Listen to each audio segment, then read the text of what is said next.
Madame, Monsieur, bonjour et merci de nous rejoindre pour ce nouveau forum consacré à l'actualité politique au Togo. Le Togo va-t-il connaître en 2020 une de ses élections présidentielles les plus ouvertes de son histoire?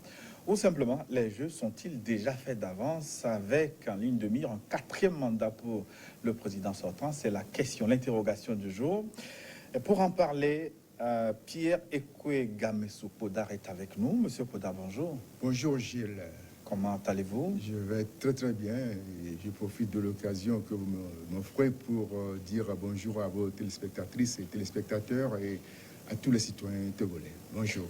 Monsieur Podar est un des candidats à cette élection présidentielle de 2020. Vous êtes un des tout premiers à vous déclarer d'ailleurs. Oui, je me suis déclaré le 10 septembre 2019 oui, pour la candidature à la magistrature suprême. Podar, Pierre Ekwe Gamessou. Tiens, votre prénom, vous le portez d'ailleurs très bien. Gamessou, dans une langue togolaise, ça signifie l'heure a sonné, l'heure de la fin ou l'heure du début? L'heure du début pour moi et l'heure de la fin pour le régime parce qu'il faudrait qu'on ait la tenance en 2020. Ben, on va en parler. Monsieur Podar, vous êtes surtout connu comme un macroéconomiste. Vous avez fait carrière au Fonds monétaire international et à la BCAO, la Banque centrale des États de l'Afrique de l'Ouest. Une carrière au haut niveau. Est-ce que c'est un atout pour vous, pour votre offre politique en tant que candidat à cette élection présidentielle? Merci Gilles de me donner l'occasion de rappeler un petit peu mon parcours. C'est vrai que j'ai fait plus de 3 décennies à la Banque centrale des États de l'Afrique de l'Ouest et au Fonds monétaire international. Dans ces deux institutions, j'ai beaucoup appris. J'ai beaucoup appris et j'ai eu une expertise solide, indéniable dans ces institutions et qui est un atout différentiel indéniable important dans l'offre politique et dans le programme que nous allons offrir aux Togolaises et aux Togolais, justement pour les sortir de la misère, la paupérisation de cette population et également pour remédier aux problèmes de la vie quotidienne de nos concitoyens et concitoyennes. Certains pensent le contraire, parce que pendant longtemps, le FMI, la Banque mondiale, la finance internationale a fait rêver, mais depuis un moment, on considère ces institutions de Bretton comme les instances qui tentent de tirer les pays, surtout du tiers-monde, vers le bas. Avec vos initiatives comme les programmes d'ajustement structurel, les PPTE, initiatives PPTE et consorts, est-ce que ces institutions ne sont pas plutôt des boulots d'étranglement pour nos pays plutôt que des institutions qui cherchent à les pousser vers le haut? Oui, il est vrai que cette question divise les Africains et peut-être même d'autres pays, les Asiatiques également, l'Amérique latine. Et il est aussi vrai que dans les années 80, il y a eu le programme d'ajustement structurel qui, tout le monde le sait, n'a pas été complètement positif pour la plupart des pays. Mais la question n'est pas à ce niveau. Et je crois que nous confondons plutôt le mal et le remède. Il faut d'abord se poser la question pourquoi le Fonds monétaire intervient seulement dans les années 80 et que dans les années 70, on n'avait pas attendu du Fonds monétaire international. Je rappelle, je ne suis pas là pour faire un peu le rappel historique de la création de ces institutions qui sont nées après la Deuxième Guerre mondiale, non pas pour les Africains, mais pour remettre le monde en guerre et qu'il y a eu des tueries, il y a eu également des infrastructures qui ont été démolies, donc de permettre à ces pays européens qui étaient en guerre de se reconstruire. D'ailleurs, la Banque mondiale s'appelait la Banque de reconstruction. Et le Fonds monétaire était là pour la stabilité macroéconomique, pour éviter qu'il y ait cette guerre compétitive entre les monnaies et qui a finalement amené à la guerre mondiale. Donc c'était pour cette stabilité et le fait que les problèmes économiques et de change soient réglés dans des institutions où ce n'est pas les fusils, mais c'est les discussions, les dialogues, les négociations entre États qui permettent de le régler. Le fonds est apparu dans nos pays qu'à partir des années 80, parce que justement, les années 70 qui ont vu la flambée des prix des matières premières ont également entraîné ce que nous appelons les dépenses en éléphant blanc.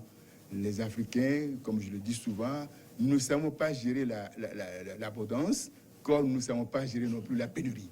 Et donc, oui, on a dépensé sans compter, sans oublier que les prix des matières premières sont soumis à des fluctuations et qu'à un bon moment, on n'a pas conservé, comme on dit, on n'a pas mis en place des réserves nécessaires pour que s'il y a un retournement de tendance, on puisse faire face à cela. Et c'est en ce moment que le fonds est apparu. C'est vrai que par moment, les remèdes étaient beaucoup plus difficiles, mais je donne toujours cette analogie. Je dis, vous savez, vous avez mal à la dent, au lieu d'aller voir le dentiste tout de suite, vous dites non, ça fait trop mal. J'attends, et puis après la dent est pourrie, et quand le dentiste vient dire, monsieur, votre dent est telle qu'on ne peut pas faire grand-chose que de l'arracher. Et alors vous criez à le dentiste, c'est très mauvais. Non, il faut aller en amont pour voir pourquoi les problèmes on les a et régler ces problèmes. C'est un problème de rigueur, c'est un problème de discipline, c'est un problème de gouvernance, et c'est un problème d'anticipation sur les événements. Et tant qu'on n'aura pas ça, le fonds ne s'invite pas dans un pays. On l'invite à venir régler les problèmes qu'on a. Donc vous voulez dire que la Banque mondiale, le Fonds monétaire international, l'aide publique au développement ne peuvent pas régler les problèmes des pays africains, notamment le Togo? Il faut serrer d'ailleurs, je crois qu'il y a un amalgame qui se fait entre ces deux institutions. La Banque mondiale, c'est la banque qui peut aider au développement économique, la banque qui, dans plusieurs secteurs infrastructurels, dans les secteurs de finances, pas des finances publiques, mais disons, de monétaire et des finances, des établissements financiers, qui peut aider à faire cela. Le fonds, c'est créé juste pour aider pour des problèmes de balance de paiement qui sont à très court terme. Les problèmes de balance de paiement, c'est-à-dire que vous avez une balance commerciale qui est déficitaire, vous avez quelques problèmes qui sont là et qui sont sporadiques et qu'on peut régler très rapidement pour remettre la stabilité macroéconomique dans le pays. Et si vous vous souvenez, dans les années 80, on a commencé par ce qu'on appelle les accords de confirmation. Ces accords durent qu'une année. C'est-à-dire qu'on pense qu'en une année, ces problèmes-là de finances publiques malsaines ou alors de problèmes d'établissement financier, de système bancaire ne sont pas réglés, qu'on peut les régler rapidement. C'est après qu'on s'est rendu compte que non, c'était insuffisant, ces problèmes sont très profonds et qu'il faut y aller dans ce qu'on appelle les facilités élargies qui durent 3 ans. Donc c'est dans ça qu'on est. Et je reviendrai un peu sur, vous avez soulevé le PPTE. Le PPTE, c'est plutôt pour alléger la dette. Ça, c'était une action très favorable que la communauté internationale, bien sûr, avec le Fonds et la Banque mondiale, ont mis en place pour alléger la dette des pays qui étaient très entêtés et qui tombaient pratiquement sur le poids de cette dette-là. On va revenir sur la question de la dette et pour refermer cette parenthèse de votre parcours professionnel, en quoi votre expérience au FMI ou même à la BCAO peut contribuer à créer une nation prospère au Togo? Gilles, les problématiques de développement économique et de réduction de la pauvreté, oui, avec des différences d'un pays à l'autre, sont pareils.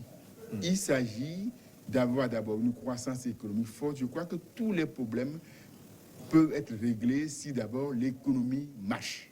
Parce que quand on est encore dans une économie qui ne marche pas, quand on est dans une économie qui est en berne, c'est plus difficile d'entreprendre des réformes, c'est plus difficile d'assainir les finances publiques, c'est plus difficile de redresser les systèmes bancaires. Donc, il faut d'abord qu'il y ait une certaine croissance économique. Deuxième, il faut que cette croissance économique soit partagée. Et il faut dire que ce n'est pas le travail comme facteur de développement humain. Tant qu'il y a un sous-emploi, tant qu'il y a un chômage très élevé dans un pays, même si la croissance qui vient par la vente de nos ressources minérales et autres, arrive dans un pays, c'est très insuffisant pour pouvoir régler le problème de paupérisation, régler la réduction de la pauvreté dans nos pays. Donc, je crois, à mon avis, que ce atout différentiel me permet de comparer ce qui a marché dans certains pays et dans d'autres et tirer le meilleur remède, ce qu'on appelle comment dirais-je, ce qui a bien marché quelque part et l'adapter à notre contexte pour pouvoir donc faire redémarrer la croissance partagée au Togo, donner de l'emploi au Togo, faire la promotion du secteur privé, et également redresser nos banques et les mettre réellement au service du financement de l'économie togolaise. Oui, vous qui avez connu le terrain africain de l'intérieur, parce qu'avec votre fonction, vous avez travaillé avec les plus hauts responsables au niveau africain notamment. Vous connaissez le Cameroun, vous connaissez la Centrafrique, vous avez même été décoré en Centrafrique, je pense. Vous connaissez bien le Togo. Monsieur Koda, dites-nous, de quoi souffrent les pays africains? Vous avez parlé de carie dentaire, mais ça doit aller au-delà de ça. Est-ce que c'est un mal de poumon? Est-ce que c'est un mal cérébral? Ou c'est un mal généralisé? De quoi souffre l'Afrique? De quoi souffre le Togo? L'Afrique, d'une manière générale, souffre, disons, de deux sortes de problèmes. D'abord, au niveau politique, il est vrai que la gouvernance politique ne permet pas à tous les acteurs de s'exprimer. Ça ne permet pas de... Le génie créateur des Africains de s'exprimer, de se faire valoir. Et donc, il y a un blocage à ce niveau-là, puisque, je reviendrai là-dessus, il y a de richesses que d'hommes. Donc, si on ne forme pas les Africains à répondre aux exigences du 21e siècle, donc une éducation qui permet aux Africains et aux Togolais en particulier d'être à la pointe, d'être compétitifs, il y a un gros problème à ce niveau. Le deuxième problème que je peux dire, c'est dans le domaine de la bonne gouvernance économique. La discipline, la rigueur, c'est partout. Il n'y a pas un pays qui peut se dire, non, moi je peux dépenser inconsidérément, je peux dépenser sans efficacité, sans s'assurer que l'investissement a un retour qui génère des ressources nécessaires au remboursement de la dette, si ce n'est pas la dette qu'on a financée, ou alors à la reconstruction de notre épargne nationale pour faire d'autres investissements. Donc il y a ce problème de la bonne gouvernance qui est très important. Et je crois que toutes les ressources financières du monde ne peuvent pas régler ce problème de bonne gouvernance.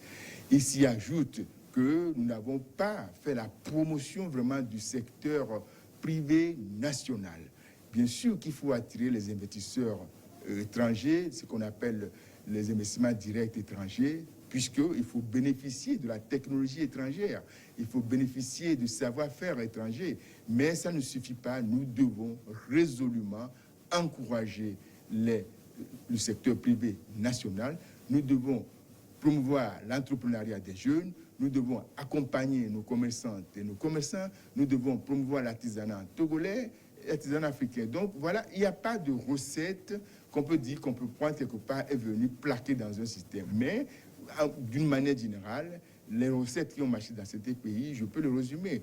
MPPI, pour certains, ça veut dire simplement la méritocratie. La méritocratie veut dire que la bonne personne a la bonne place qu'il faut. À la place qu'il faut. Alors, il faut une dose de patriotisme, parce qu'on doit aimer son pays pour penser à l'intérêt général de toute la population. Et je dirais qu'un îlot de prospérité dans un océan de misère, ça ne peut pas être viable à long terme. Donc, ce modèle-là n'est pas tenable. Le troisième P sera donc le pragmatisme. On ne s'enferme pas dans des idéologies, mais comme l'a dit si bien un président chinois, le chat, on s'en fout s'il est blanc ou noir, si le chat peut attraper la souris, ça marche. Et à la fin, l'intégrité. Et je crois que dans ce petit condensé, ce petit remède que je donne, l'intégrité est vraiment la valeur la plus difficile à instaurer. Pourquoi? Nous le voyons au Togo. Tous ces problèmes de corruption, de détournement, de sous, ça veut dire quoi? Qu'il y a une bonne partie des recettes de l'État qui ne rentrent pas dans les caisses de l'État et qui vont simplement enrichir des privés qui en profitent et qui n'ont même pas le sens de la mesure. C'est-à-dire qu'à un moment donné, on se dit jusqu'à quand on peut avoir des milliards et maintenant penser réellement aux problèmes des Togolais de leur vie quotidienne. Mais vous parlez de quel Togo? Le Togo d'hier ou le Togo d'aujourd'hui? Parce que le Togo d'aujourd'hui semble être bien coté auprès de vos institutions, notamment la Banque mondiale. Le dernier rapport de Doing Business l'a prouvé. Premier pays réformateur en Afrique. Oui, cette question, je crois que j'en ai répondu à plusieurs niveaux. Non, c'est une trompe-l'œil. Parce que voir que... Pourquoi? Parce que les fonctionnaires n'ont pas fait le travail. Le résultat est-il tronqué? Non, moi, il faut demander aux jeunes qui ont fait une longue queue pour aller prendre le passeport pour sortir de ce pays, si vraiment ce doing business reflète vraiment, ces indicateurs reflètent la réalité des Togolais.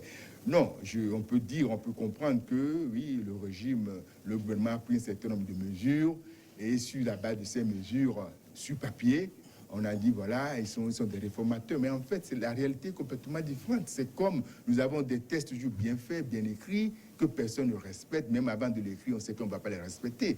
Donc, c'est plutôt dans l'exécution et dans le résultat concret, dans le panier de la ménagère, dans la vie quotidienne des jeunes qui sont là et qui votent par le désespoir. Parce que quand vous voyez toute une horde de jeunes Togolais faire le rang pour aller prendre un passeport pour aller ailleurs, c'est que non seulement le quotidien les hante, mais également ils n'ont même pas espoir. Et quand on a perdu l'espoir, quand on a perdu l'espérance, je crois que c'est là où on a tout perdu. Donc redonnons de l'espoir à cette jeunesse. Même si le quotidien est ce qu'il est, rien n'est irréversible.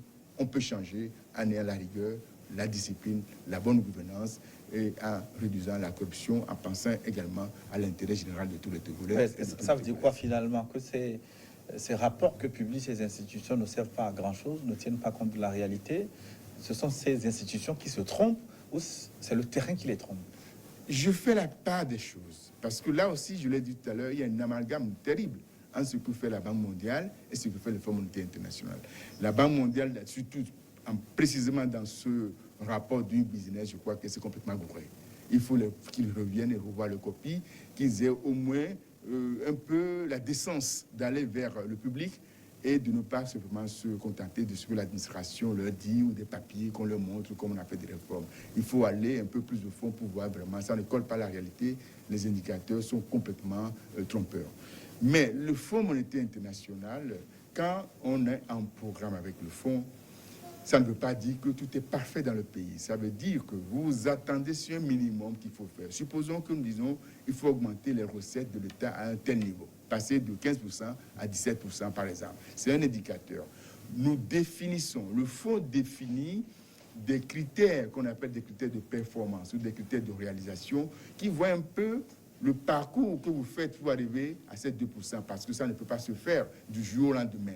Et à chaque trimestre, le fonds vient pour voir si vous êtes sur la trajectoire, si vous êtes sur ce tracé qu'on vous a fait. Et une fois que vous êtes réellement, le pays est dans cette trajectoire, on lui dit oui, c'est possible de décaisser la prochaine tranche. Donc c'est plutôt des boussoles qu'on donne pour amener le pays à un objectif qui a été fixé de commun accord.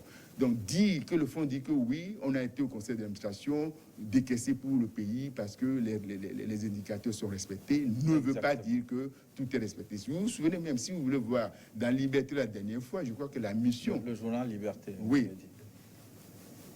A vraiment, le chef de mission a fait une conférence de presse où il a énuméré ce qu'il reste à faire dans le domaine de la gestion des finances publiques, dans le domaine de l'endettement, dans le domaine du redressement du système bancaire, dans le domaine de la gouvernance.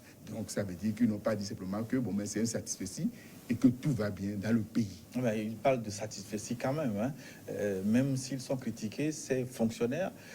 Vous qui avez travaillé là-bas, est-ce que c'est possible que ces fonctionnaires donnent des résultats orientés parfois? Vous l'avez fait déjà? Non, je ne pense pas. On est très, très impartiaux dans ce pays. Je veux dire, l'impartialité prévaut dans ce pays. Le traitement est, comme on dit, uniforme, égalité pour tous les États qui sont membres. N'oubliez pas, le fonds a 89 pays. Donc, on veut un traitement qui ne soit pas différencié d'un pays à l'autre. Donc, il y a une grande vigilance au niveau, d'abord, du staff du fonds, puisque quand un chef de mission produit un papier, ça fait ce que nous appelons la revue dans plusieurs départements qui ne sont pas impliqués directement avec le pays, ni avec la mission, et qui vérifient que tout a été pris en compte, que toutes les règles du Fonds monétaire international, puisque c'est de ça que je parle, puissent être respectées. Et au conseil d'administration, Et c'est le conseil d'administration de 189 pays. Chacun voit vraiment si ce traitement qu'on donne au Togo n'est pas différent de ce qu'on a donné en Centrafrique. Donc voilà, je ne pense pas, il y a une grande impartialité. Et quand je le dis, quand le staff donne un satisfait, ça ne veut pas dire que tout ce qui est dans le pays va, mais cela veut dire simplement que par rapport au tracé, à la trajectoire qui a été donc définie de commun accord avec le pays, ce pays-là est en train de répondre, de satisfaire ces exigences-là. Pierre Ekwe Gamessou Poda, si sur le plan économique, vous semblez avoir le profil du job, sur le plan politique, votre parcours, le papier est plus ou moins blanc. Vous n'avez pas d'expérience sur le terrain politique au Togo. Autant dire que vous êtes un ovni. Est-ce que c'est un avantage ou un inconvénient? Je suis tenté de vous demander, Gilles, si c'est une affirmation ou c'est une question. Vous affirmez ou bien vous posez une question? Parce que tel que vous le dites, c'est comme vous êtes déjà convaincu que bon, mais ma carte est vierge. Non, je peux vous démontrer le contraire. Vous savez, si je devais être ministre dans ce pays, c'est dans les années déjà très lointaines, dans les années 90 déjà. Je crois que j'ai été à plusieurs reprises approché, bien sûr, pour que je puisse servir ce pays. Mais j'étais encore dans ma jeunesse, dans ma carrière. Et vous savez, pour quitter ces institutions, il faut donner une démission. Et on ne sait jamais quand est-ce qu'une carrière politique, surtout dans nos pays, avec l'instabilité qui est là, peut se révéler et qu'on vous remercie. Alors, il faut retourner encore à la case départ. Et avoir été ministre n'est pas quelque chose qui vous aide beaucoup au Fonds monétaire international. On veut des gens qui travaillent, qui mouillent leur maillot, qui mouillent leur chemise. Donc, ce n'est pas quelqu'un qui vient, j'ai été ministre, donc non. Donc, à ce moment, je n'ai pas pu répondre réellement aux exigences. Mais je peux vous dire que je connais toute la classe politique togolaise.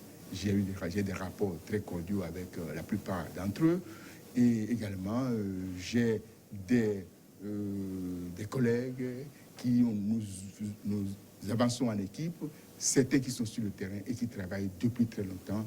Ça fait déjà près d'une décennie qu'avec d'autres, on a même convenu, pourquoi pas, de pouvoir faire chemin ensemble pour aider ce pays à redresser et à répondre aux défis quotidiens des Togolais. Donc je ne suis pas aussi vierge au sens où vous le pensez. La seule chose que je peux dire, c'est que la population togolaise, ce que vous appelez le grassroots, la masse togolaise, ne me connaît pas physiquement totalement, mais ils savent ce qui est Gamessou, ils savent ce que c'est que le mouvement Gamessou, et le moment venu, vous verrez, la surprise viendra. Je suis sûr que les équipes avec qui je travaille sont sur le terrain et travaillent à nous faire connaître la population togolaise. Mais en évoquant votre, entre guillemets, virginité politique, je faisais allusion à votre militantisme. En préparant cette émission, je me suis renseigné un peu auprès de vous, auprès des différentes officines politiques, les différents partis politiques. Vous n'êtes encarté nulle part. Vous n'avez pas milité dans un mouvement politique. Je parle de cette expérience. À la fac, j'ai fait l'université du Bénin à l'époque, aujourd'hui l'université de Lomé. Non, nous assistons comme tout le monde aux assemblées générales. Nous voyons, j'avoue que je pensais qu'il n'y a pas beaucoup de sagesse à ce qui se disait. Et c'est ça la politique togolaise ou la politique d'une manière générale en Afrique, où on crie très fort, on parle, celui qui est le plus fort, celui qui maîtrise mieux la langue de Molière, c'est peut-être lui. Mais au fond, on n'a pas ce qu'il faut réellement pour démarrer. Je l'ai dit tout à l'heure, la problématique du développement et de réduction de la pauvreté est pratiquement identique dans tous les pays. Donc, pour nous, on veut aller à la politique pour résoudre un problème. C'est un levier pour faire quelque chose. Et ce que moi j'ai vu jusque-là et qui ne m'a pas plu, je crois que les partis politiques, c'est très partisan, chacun pense à lui, pense pas vraiment à l'intérêt général. Donc ça ne m'a pas vraiment tenté de militer dans quoi que ce soit, puisque ça me permet aujourd'hui de pouvoir dire que je peux rassembler tout le monde, n'étant pas partisan. Ça, c'est un atout différentiel important. Aujourd'hui, personne ne peut me mettre dans telle casserole ou telle casserole. Personne ne me dit que j'ai pris l'argent ici ou là. Personne. Donc, ça montre aussi que voilà quelqu'un qui a juste le souci, l'amour de la patrie, qui veut mettre sa contribution, qui veut mettre son expérience au service de l'ensemble des Togolais et non pas au service d'un parti ou d'un autre parti. Et je crois que ça, c'est très important à souligner. Un homme nouveau avec des idées nouvelles? Absolument. Un homme nouveau, des idées nouvelles, des idées qui ont été confrontées à d'autres réalités, des idées qui ont glané sur les recettes qui ont marché ailleurs, qu'on peut donc, comme je dis, acclimater, qu'on peut donc, comment dirais, mettre en tenant compte du contexte, contextualisé, je dois dire, donc, à l'environnement togolais. Donc, une grande source d'expérience, une grande source de contact également, puisque dans ces institutions, j'ai eu l'occasion de rencontrer, de parler pratiquement à tous les États. Vous savez, en Centrafrique, quand le problème se posait, je suis décoré justement parce que c'est un cas vraiment d'un pays fragile où tous les États, toutes les institutions, que ce soit politique ou économique, étaient au chevet de ce pays-là. Et j'étais le chef de mission, donc celui qui donne le là, celui qui doit coordonner, doit dire voilà ce qu'il faut pour ce pays avant que tout le monde dise je peux faire ça, je peux faire ça, je peux faire ça. Il faut que quelqu'un fasse le boulot et vous dire voilà l'ensemble des besoins, que ce soit politique, que ce soit militaire, que ce soit financier, pour que maintenant les pays, les institutions puissent se dire ok, moi j'apporte telle contribution ou telle autre. Et c'est là, dans un état très très difficile, nous avons pu faire ce travail-là pour relever ce pays d'une manière ou d'une autre. C'est pour ça, c'est ce qui a donné lieu à cette décoration. Donc dire que je suis quelqu'un qui ne connaît pas les problématiques des pays africains, dont le Togo en fait partie, c'est aller très très vite en besogne. Vous les connaissez sur papier peut-être, mais sur le terrain, est-ce que vous avez une expérience? Est-ce que vous connaissez le Togo de l'intérieur, le Togo profond? Vous connaissez les populations togolaises, celles que vous sollicitez pour vous soutenir là, en 2020. Vous connaissez leur réalité? Monsieur Gilles, vous parlez comme si je ne suis pas togolais. Non, c'est une La réalité des interrogation. Togolais, c'est ma réalité aussi. J'ai des familles qui sont au Togo, j'ai des amis qui sont au Togo, j'ai des collègues avec qui j'ai été à l'école qui sont au Togo. Je suis à l'écoute des Togolais, je visite les Togolais, je parcours ce pays, j'en attends. Donc, je ne suis pas du tout coupé des réalités des Togolais. Je les écoute, je fais le tour, je vois nos écoles, je vois nos hôpitaux, je vois l'état de nos routes. Non, je participe et je vis ce que vivent les Togolais, d'une manière générale. Donc, je connais ce que vivent les Togolais et je fais partie de ces Togolais-là. Eh ben, alors, pour caricaturer la population togolaise, comment vous la trouvez? Est-elle pauvre, extrêmement pauvre? La classe moyenne domine-t-elle? Comment l'analysez-vous, la population togolaise? Non, il y a une grande paupérisation de la classe, disons, des Togolais. À un moment donné, avec 100 francs, peut-être que ce pouvoir d'achat vous permettait d'acheter quelque chose. Aujourd'hui, peut-être que 100 francs ne signifie rien parce qu'en temps, l'inflation a érodé. Donc, il y a une érosion monétaire. Ce que je veux dire, c'est qu'il y a une grande paupérisation, il y a un grand chômage, il y a un grand sous-emploi.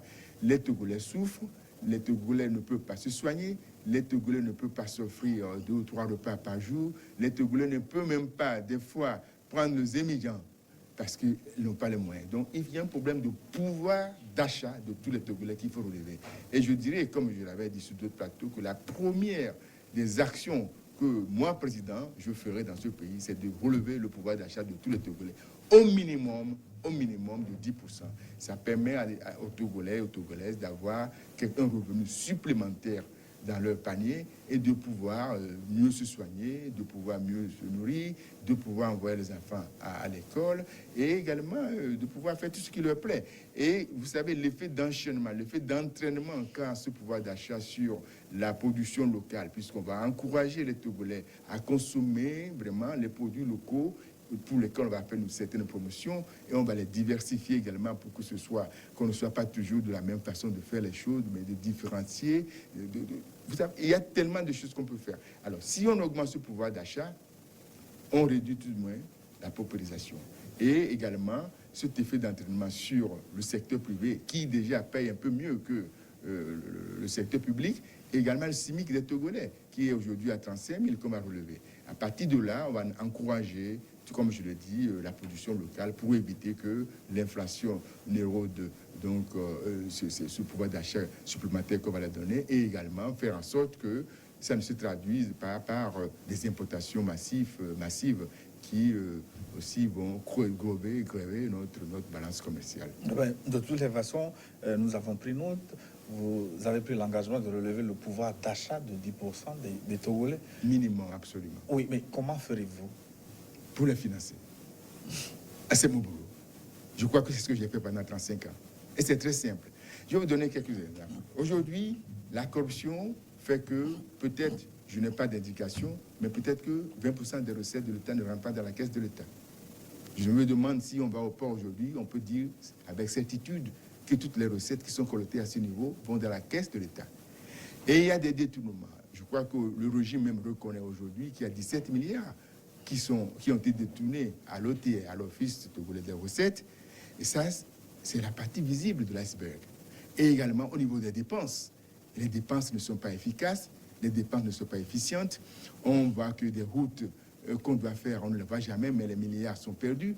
Donc, si je totalise 17 milliards ici, bien 6 milliards par là, il nous faut 20 à 21 milliards pour relever le pouvoir d'achat, le salaire du fonctionnaire togolais. Ces 20 milliards, vous les avez déjà.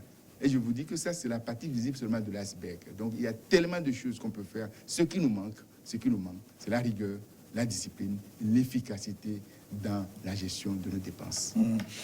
Pierre Ekwe Ngamessou Koda, je voudrais qu'on aborde maintenant, les rapports que vous avez avec la classe politique togolaise, les différents leaders qui sont sur le terrain. Certains se sont déclarés candidats et d'autres non.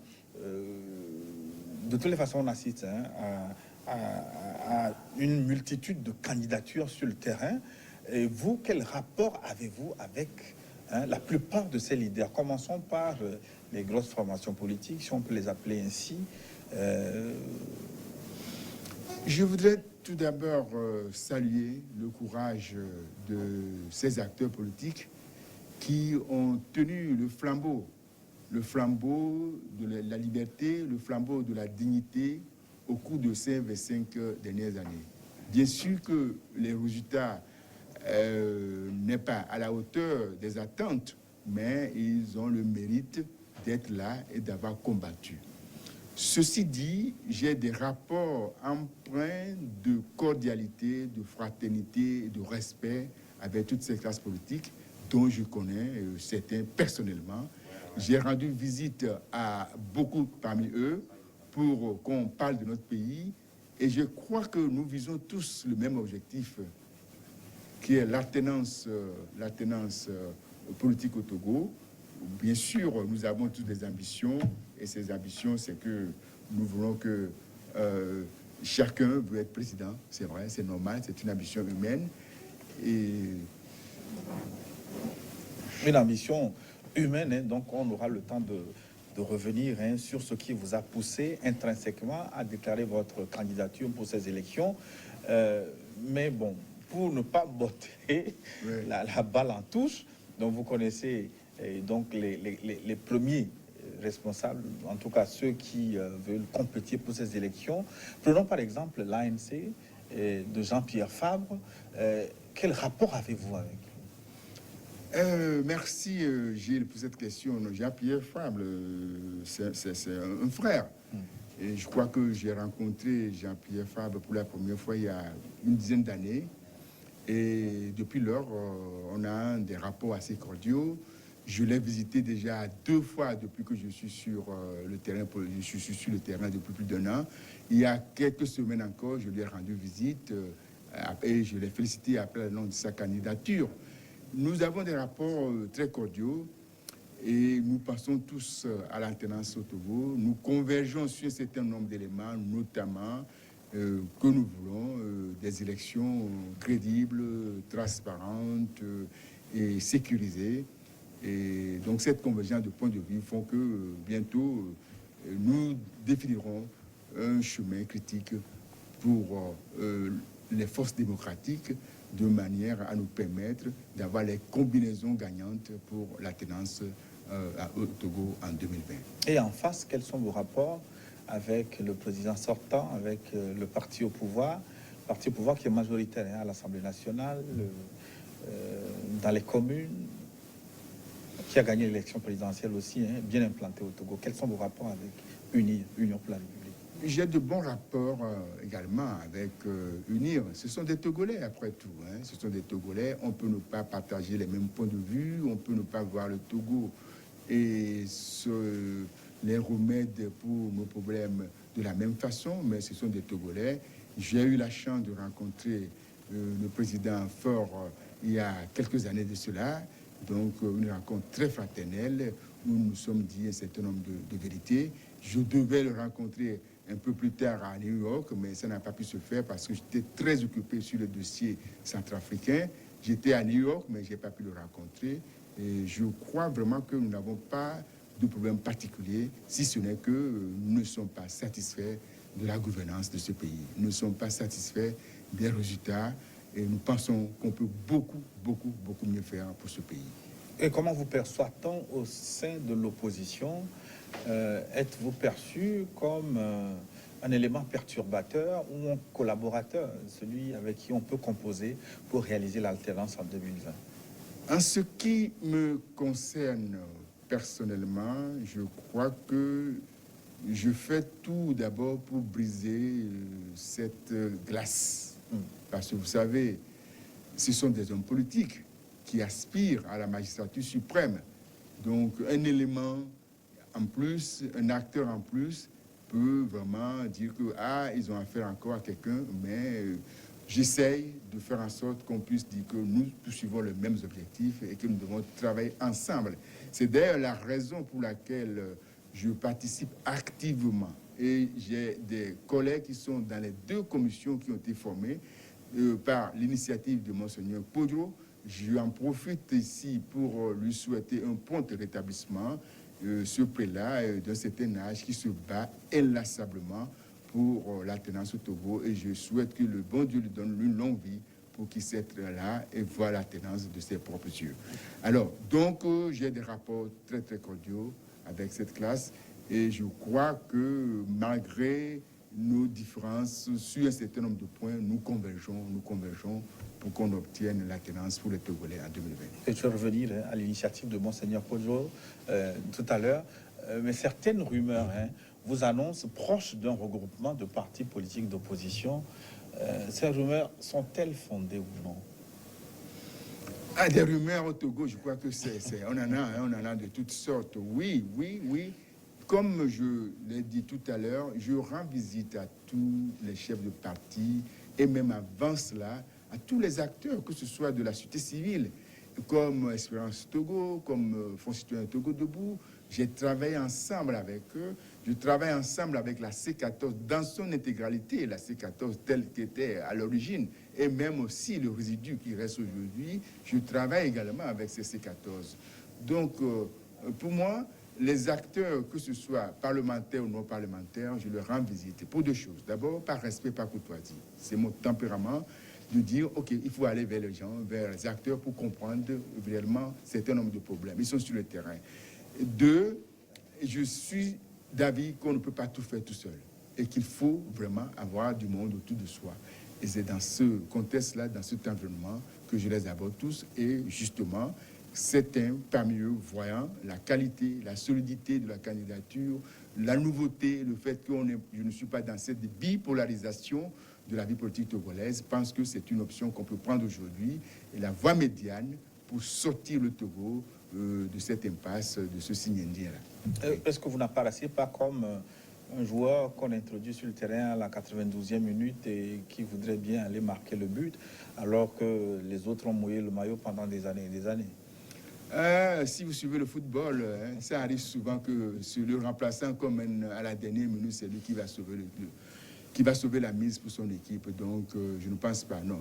Je crois que je suis le Togo et je peux dire que je connais le Togo plus que beaucoup de Togolais le pensent. Je connais le Togo plus que même certains acteurs qui sont sur ce pays-là. Parce que là où j'étais, j'ai la possibilité de voir un certain nombre de choses que les Togolais ne peuvent pas voir. Je peux vous dire tout de suite, le rapport du Fonds monétaire international qui est sorti au conseil d'administration tout dernièrement, moi je l'ai déjà lu. Je sais ce qu'il y a là-dedans.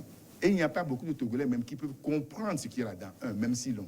Deux, c'est encore en anglais, c'est même pas encore traduit en français. Donc non, il y a une avance terrible sur tout ce que les Togolais peuvent dire ou ne pas dire. Maintenant, nous n'est pour faire chez soi peut-être, mais ce que je peux apporter ici est indéniable. C'est un atout différentiel qui n'est pas du tout négligeable.